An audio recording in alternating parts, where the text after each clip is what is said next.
নমস্কাৰ বন্ধু বান্ধৱীসকল, আপোনালোকে যদি ভোটাৰ কাৰ্ডৰ এড্ৰেছ চেঞ্জ কৰিব বিচাৰিছে তেতিয়াহ'লে ঘৰতে থাকি চেঞ্জ কৰিব পাৰিব। কেনেকৈ কৰিব সম্পূৰ্ণ প্ৰচেছ মই দেখুৱাব লৈছোঁ।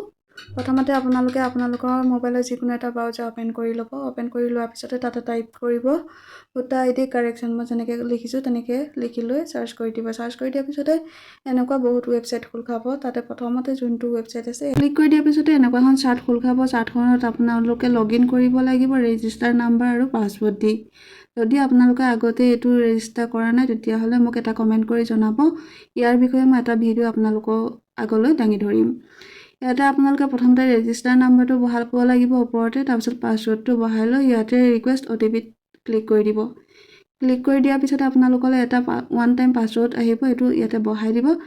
ভেৰিফাই লগইনত ক্লিক কৰি দিব। ক্লিক কৰি দিয়াৰ পিছতে এনেকুৱা এখন চাৰ্ট খোল খাব। ইয়াতে বহুত অপশ্যন আছে। ফৰ্ম 8ত ক্লিক কৰিব। ক্লিক কৰি দিয়াৰ পিছতে আপোনালোকৰ খোল খাই যাব এনেকুৱা এটা অপশ্যনটোত আপোনালোকে চেল্ফ আছে, আদাৰ ইলেক্ট্ৰ আছে। আপোনালোকে চেল্ফটোত ক্লিক কৰিলে আপোনালোকৰ আগত যোন নাম্বাৰটো যোনটোত ৰেজিষ্টাৰ আছে সেইটো খোল খাই যাব। আপোনালোকে আদাৰ্ছত ক্লিক কৰিব। ক্লিক কৰিলে ইয়াতে EPIC নাম্বাৰটো বহাই দিব, ভোটাৰ কাৰ্ডত আছে। তাৰপিছতে এখন চাৰ্ট খোল খাব। খোল খোৱাৰ পিছত OKটোত ক্লিক কৰি দিব। যদি OKটোত ক্লিক নহয় তেতিয়া আপোনালোকে 1টো আছিলে যে 1ত ক্লিক কৰি দিয়াৰ পিছতে OKটো আহি যাব। OKটোত ক্লিক কৰি দিব। ক্লিক কৰি দিয়াৰ পিছতে আপোনালোকৰ কাম হৈছে কাৰেকশ্যন কৰা। ইয়াতে কাৰেকশ্যনটোত ক্লিক কৰি দিব। ক্লিক কৰিলে আপোনালোকে OKটো ক্লিক কৰি দিব। ক্লিক কৰি দিয়াৰ পিছতে এনেকুৱা এখন নতুন চাৰ্ট খোল খাব। যি আছে আপোনালোকে প্ৰথমতে পঢ়ি ল'ব। পঢ়িলে নেক্সটত ক্লিক কৰি দিব। ক্লিক কৰি দিয়াৰ পিছতে ইয়াতে কিছুমান এড্ৰেছ আছে, এড্ৰেছবোৰ আপোনালোকে চাব।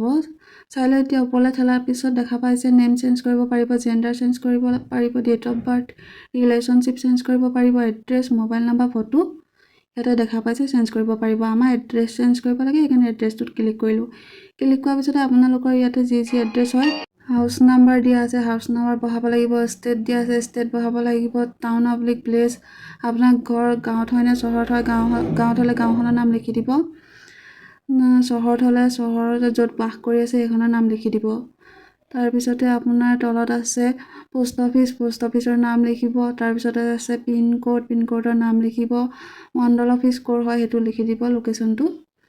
তাৰপিছতে তলত আহিলে আপোনালোকে দেখা পাইছে ইয়াতে ডকুমেণ্ট আপলোড কৰিব লাগিব। আপোনালোকে যিহেতু ভোটাৰ কাৰ্ডৰ এড্ৰেছ চেঞ্জ কৰিছে সেইকাৰণে আধাৰ কাৰ্ডখন আপলোড কৰিব লাগিব। আধাৰ কাৰ্ডটোত ইয়াতে ক্লিক কৰিব। ক্লিক কৰাৰ পিছতে চ'জ ফাইল আছে, তাতে গৈ লৈ আপুনি আধাৰ কাৰ্ডৰ যোনবিলাক এড্ৰেছ আছে এড্ৰেছ থকা আধাৰ কাৰ্ড এখন আপলোড কৰি দিব। কৰি দিয়াৰ পিছতে আপোনালোকে ইয়াত দেখা পাইছে আপোনালোকৰ কেপচাৰ এটা আছে, কেপচাৰটোত আপোনাৰ ইয়াতে বহাই দিব লাগিব। প্ৰিভিউতে ক্লিক কৰি দিব। ক্লিক কৰি দিয়াৰ পিছতে এনেকুৱা এখন চাৰ্ট খোল খাই যাব। আপোনাৰ অলৰেডি এড্ৰেছ চেঞ্জ হৈ গৈছে। আপোনালোকে এখন ভালকৈ পঢ়ি চাব। যদি শুদ্ধ আছে তেতিয়াহ'লে ছাবমিটত ক্লিক কৰি দিব। যদি শুদ্ধ নাই এডিট কৰিব পাৰে। মই ছাবমিটত ক্লিক কৰি দিছোঁ। ইয়াতে কৈছে আৰ ইউ চিয়'ৰ, যদি শুদ্ধ আছে য়েছ কৰি দিব।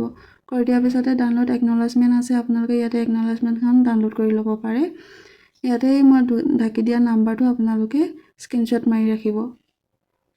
কাম ইমানেই, আপোনালোকৰ এড্ৰেছ চেঞ্জ হৈ গৈছে। বেক যাব, বেক গ'লে আপোনালোকে টেগ কৰিব পাৰিব। ইয়াতে টেগ অপশ্যনত ক্লিক কৰিব। ক্লিক কৰিলে আপোনালোকৰ যোনটো নাম্বাৰ আছে এই নাম্বাৰটো ইয়াতে বহাই দিব। বহাই দিয়াৰ পিছতে আপোনালোকে ইয়াত দেখা পাইছে মই যেনেকৈ কৈছোঁ আপোনালোকে তেনেকৈ কৰি চাব পাৰিব। লাগিব আপোনাৰ এসপ্তাহ 15 দিন লাগিব। তাৰপিছতে আপোনালোকে এড্ৰেছ চেঞ্জৰ যোনখন চাৰ্টিফিকেট বুলিয়ে কৈছোঁ PVC কাৰ্ড আপোনালোকে পাই যাব। ভিডিঅ'টো ইমানেই আছিলে। যদি ভাল লাগিলে লাইক, কমেণ্ট, ছাবস্ক্ৰাইব লগতে শ্বেয়াৰ কৰি দিব। ধন্যবাদ।